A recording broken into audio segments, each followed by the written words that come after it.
सब साहूणम् ऐसो पंचनमुकारो सर्वपावपणासनो मंगलानं च सर्वेसिं परमं वै मंगलम्।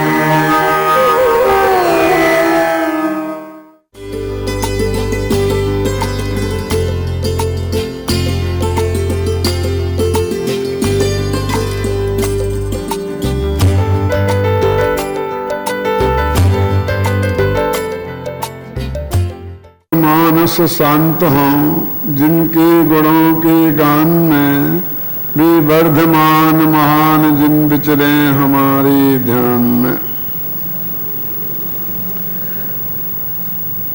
भगवान महावीर के हमारा जीवन कैसे अहिंसक रह सकता है, हमारा खान पान कैसा होना चाहिए जिससे हमारा जीवन अहिंसक रहे, इसके बारे में जो रास्ते बताए हैं उसकी चर्चा चल रही है। तो जैसा कि मैंने आपसे पहले कहा था कि पशुओं में दो अलग अलग तरह का वर्गीकरण है कि कुछ पशु प्योर शाकाहारी हैं और कुछ पशु प्योर मांसाहारी हैं।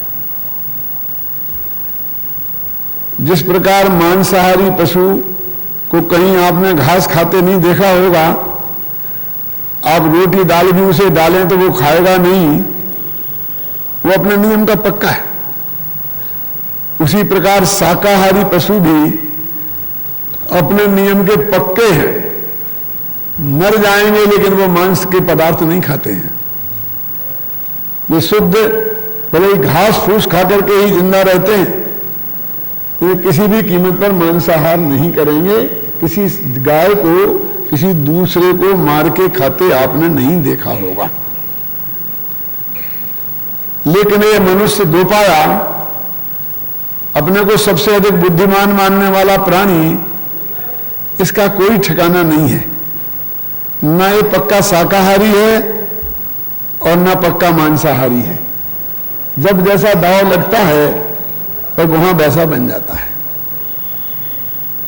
इसीलिए तो मैथिली सन गुप्त ने को दो पंक्तियां लिखनी पड़ी कि मैं मनुष्यता को सुरत्व की जननी भी कह सकता हूं, किंतु पतित को पशु कहना मैं कभी नहीं सह सकता हूं।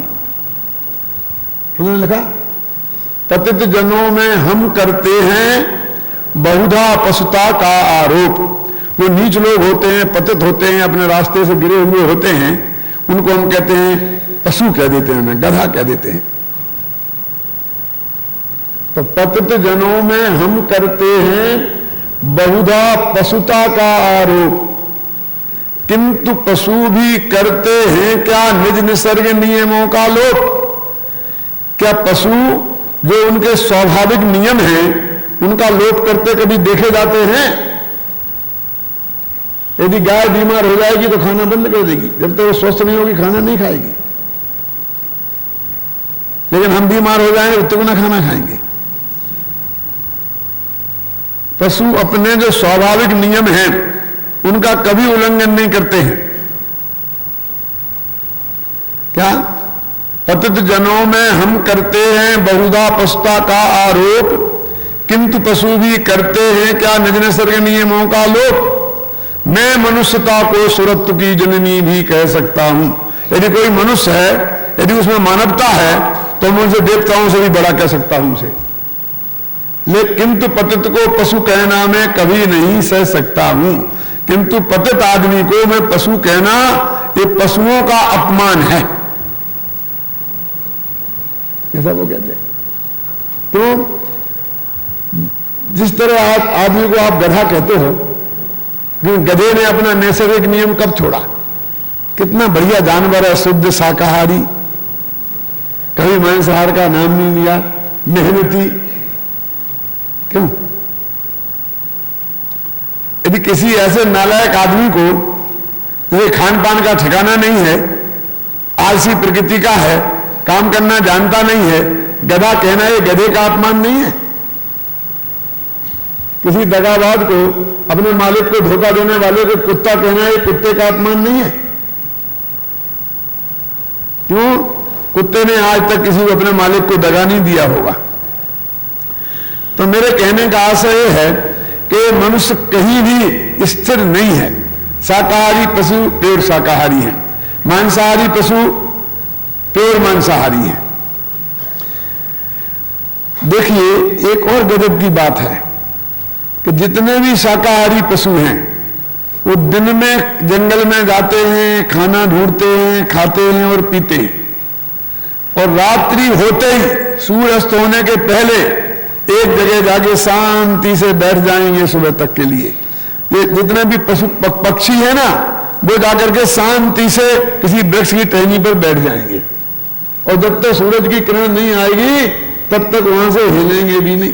खाना पीना तो बहुत दूर, चलते फिरते भी नहीं। क्यों? जीवों का घात होगा ना, चलने फिरने में भी तो होता है ना। शाकाहारी पशु और मांसाहारी पशु दिन में आराम करेंगे और रात में अपने शिकार के लिए निकलेंगे। क्यों? कि दिन की सूरज की गर्मी में उनसे दौड़ा नहीं जाता, उन्हें गर्मी बहुत सताती है मांसाहारियों को। शाकाहारियों को इतनी गर्मी नहीं सताती है, उन्हें रात्रि की ठंडक अनुकूल पड़ती है। उनकी आंखें भी ऐसी होती हैं कि उन्हें रात्रि में ज्यादा अच्छा दिखता है। दिन में उतना सूरज में आंखें चकाचौंध होती है, और शाकाहारियों की दिन में अच्छा दिखता है, रात्रि अंधेरे में नहीं दिखता है। तो एकदम एक दूसरे के विरुद्ध हैं हर बात में, प्रकृति में। इसलिए उनको हम निशाचर बोलते हैं। जो मनुष्यों में ऐसे हो जाते हैं, हिंसक, हत्यारे, डाकू, उनको भी निशाचर बोलते हैं ना, राक्षस। निशा में माने रात्रि में चलने वाले, चलने वाले माने चलने माने चरने में चलना भी होता है और खाना पीना भी होता है। बोलते गाय भैंस चरती है, घास चरती है। रात्रि में जो भोजन करें वे भी निशाचर, और रात्रि में चले फिरें वे भी निशाचर। इसलिए शाकाहारी जो पशु हैं रात्रि में शांति से बिल्कुल पूरा आराम करते हैं, न खाना पीना सब बंद। ये प्रकृति है, ये मनुष्य का कोई ठिकाना नहीं है। जब मैं ये बात कहता हूं तो बहुत से लोग कहते हैं हमने बहुत सी गायों को रात्रि में खाते भी देखा है। तो कैसे कहते आप कि रात्रि में खाते नहीं है? मैंने कहा जरूर खाते, देखा होगा आपने, क्योंकि वो गाय बेचारी आपकी संगति में पड़ गई ना, थोड़ा थोड़ा असर उन पर आपका भी हो गया। जंगल में आपने दिन में छोड़ दिया, ना जहां घास खाने को मिलती, कुछ नहीं मिलती, बेचारी भूखी आती है, और रात्रि में ही आप उन्हें खाने को देते हैं, परोसते हैं, तो बेचारी क्या करें? दिन भर उन्हें खाने को मिल गया होता, पेट भर गया होता, तो फिर वो खाने वाली नहीं थी। दिन भर बैल को आपने जोत दिया और दिन भर काम करता रहा, और शाम को फिर उसे खेत में से लाए और फिर घर पे बांधा और फिर घास डाली, तो क्या करे बेचारा? कोई जंगली पशु बताओ जो प्योर शाकाहारी हो और रात्रि में खा रहा हो, चल रहा हो, दिन में नहीं खा रहा हो। ये तो हमारी मनुष्यों की संगति का परिणाम है कि हमने उन विशुद्ध सात्विक पशुओं को भी निशाचर बना लिया है।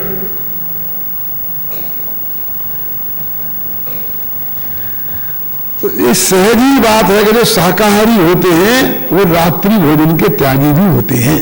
तो महावीर ने जो ये बात बताई कि रात्रि का भोजन भी अहिंसक भोजन नहीं है, भले ही वो शुद्ध सात्विक हो, हिंसा से उत्पन्न नहीं हुआ हो, लेकिन रात्रि में हम करेंगे तो जीव जंतुओं की उत्पत्ति बहुत होती है और उसमें हिंसा अनिवार्य है। इसलिए रात्रि में भोजन नहीं करना चाहिए, शाकाहारियों की प्रकृति के अनुकूल है। पशुओं ने महावीर का उपदेश नहीं सुना था, फिर भी उन्होंने इस सिद्धांत को अपने जीवन में अपनाया और हम भूल गए।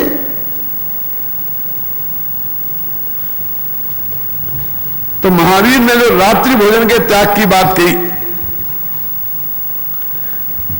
उसमें भी बहुत वैज्ञानिकता है, और आज तो डॉक्टरों ने भी ये बात सिद्ध कर दी। अमेरिका में नई नई रिसर्च हुई है उसमें यह बताया गया है कि कोई भी आदमी सुबह 10 बजे से शाम के 5 बजे तक कितना ही भोजन क्यों नहीं करे, शुद्ध शाकाहारी, दूध दही घी खाना जिससे कितना ही खाए अनाज, बस शाम के 5 बजे के बाद सुबह 10 बजे के बीच में ये न खाए। पानी ले सकता है,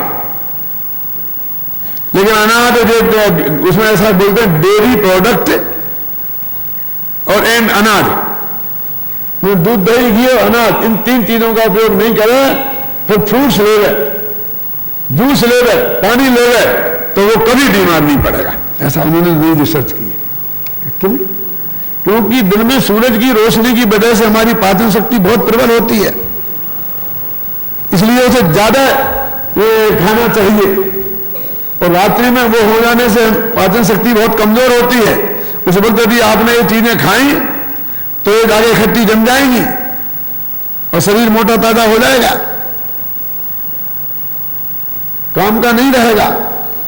तो ये जो शाकाहार और दिन का आहार, ये दोनों स्वास्थ्य के लिए अनुकूल हैं, ये आज दुनिया के वैज्ञानिकों को भी स्वीकार हो गया है।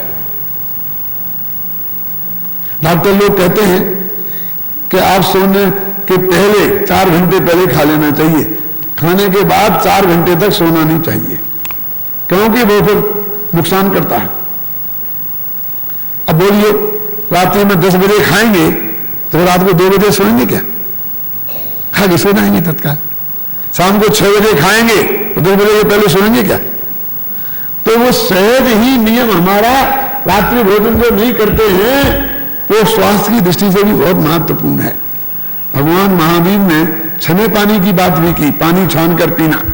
लोग मजाक उड़ाया करते थे इस बात की, लेकिन आप देखिए, आप ये मिनरल वाटर क्या है छना पानी के अलावा?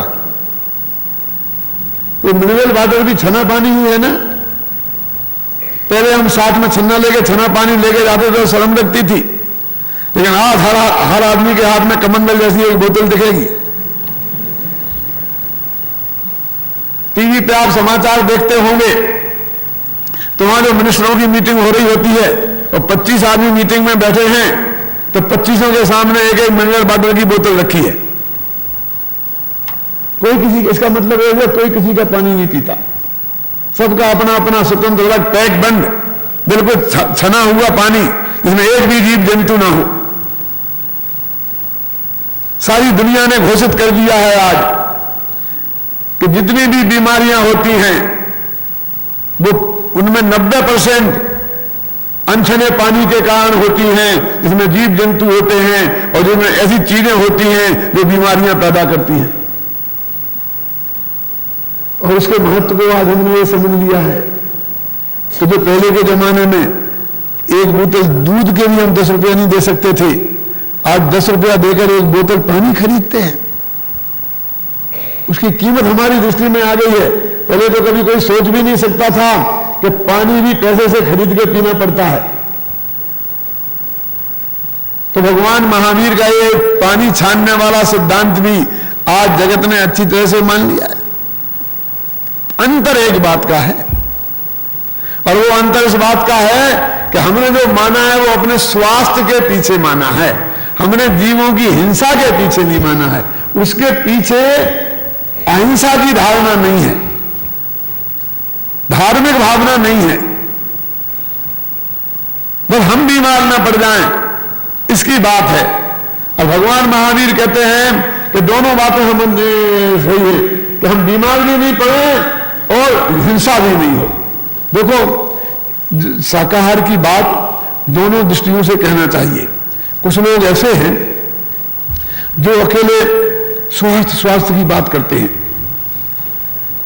जैसे बीमारियां होती हैं, पानी छान के पियो, रात में भोजन करने से स्वास्थ्य खराब हो जाएगा, मांस मदिरा के सेवन करने से बीमारियां हो जाती हैं, जल्दी मर जाते हैं, ये समझाते हैं। उनमें किसी जीव का घात होता है, दया की तो कोई बात ही नहीं है। और आज सारा जगत में जो ये बातें आ रही हैं वो इसी पॉइंट ऑफ व्यू से आ रही है, इसलिए एक खतरनाक बात है। इसमें अहिंसा का सिद्धांत नहीं है, इसमें अध्यात्म नहीं है, इसमें सिर्फ स्वार्थ की बात है। जब तक वो दया का सिद्धांत इसमें शामिल नहीं होगा तो इस आचरण से कोई फायदा नहीं होगा। शारीरिक फायदा हो भी जाएगा तो हमारा जो आत्मिक लाभ होना चाहिए वो लाभ नहीं होगा।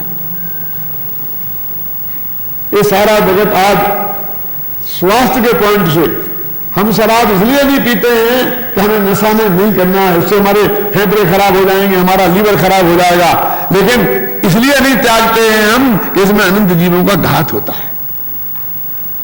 दोनों दृष्टिकोणों में कितना बड़ा अंतर है। हर बात स्वास्थ्य की दृष्टि से। कुछ लोग ऐसे हैं जो स्वास्थ्य की बात करते हैं, कुछ लोग ऐसे हैं कि अकेली अहिंसा की बात करते हैं, दया की बात करते हैं, स्वास्थ्य की बात ही नहीं करते हैं। दोनों चीजें खतरनाक है, क्योंकि यदि उनने स्वास्थ्य के पॉइंट ऑफ व्यू से शाकाहार को अपना लिया, छना पानी पीना शुरू कर दिया, शराब पीना बंद कर दिया, तो कल कोई आदमी ये बताएगा उसे कि वैज्ञानिक ने ऐसी शोध की है कि छने पानी में कुछ माल नहीं रहता, सब निकल जाता है, वो क्या है, कोरा बोझा है, तो फटाफट बिना चाह पीने लग जाएगा कि मांस में ही ताकत है, और ये जम जाएगा तो मांस खाने लग जाएगा, क्योंकि वो तो स्वास्थ्य के लिए सब कुछ करता है। यदि उसके साथ में उसका अहिंसा का सिद्धांत उसके जीवन में होगा तो फिर ये बात नहीं हो सकती है। इसलिए उसका अहिंसा की बात, दया की बात, दीप दया की बात मुख्य रखना चाहिए, क्योंकि परिणामों की शुद्धि, निर्मलता, जीवन की सहजता, सात्विकता तो इस दया की बात से आएगी। पर कुछ लोग वही बात करते हैं। यदि हमें अधिकतम लोगों तक ये बात को पहुंचाना है तो जो आदमी जैसे माने हमें उसे वैसे मनाने की कोशिश करना चाहिए। दुनिया में दो तरह के आदमी हैं, एक तो ये है कि धार्मिक भावना जिनके अंदर में ठूस के भरी हुई है, यदि कोई बात उन्हें मालूम पड़ जाए कि ये धर्म विरुद्ध है, ये हिंसक है, तो मर जाए लेकिन उस चीज को छुएंगे नहीं। कुछ लोग तो ऐसे हैं, और कुछ लोग ऐसे हैं कि अपने स्वास्थ्य के लिए तुम जो कहो सो सब कुछ करने को तैयार है।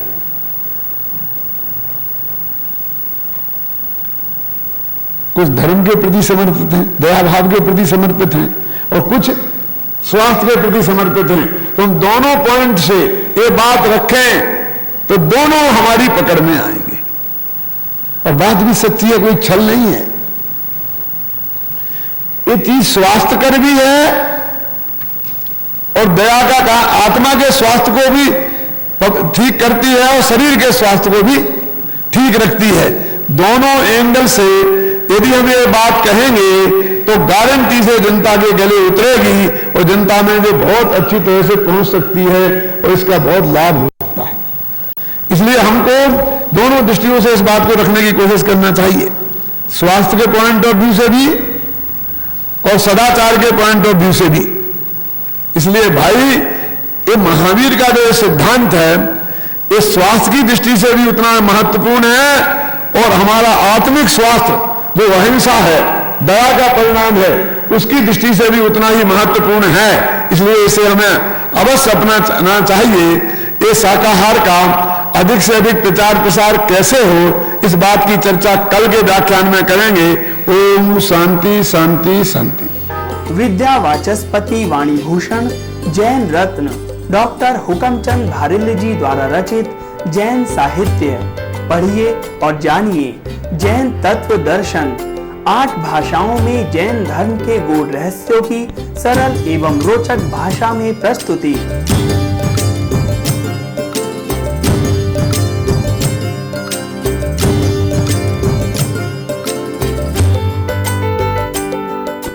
अत्यल्प मूल्य पर जैन साहित्य प्राप्त करें। लागत से आधी कीमत पर उपलब्ध।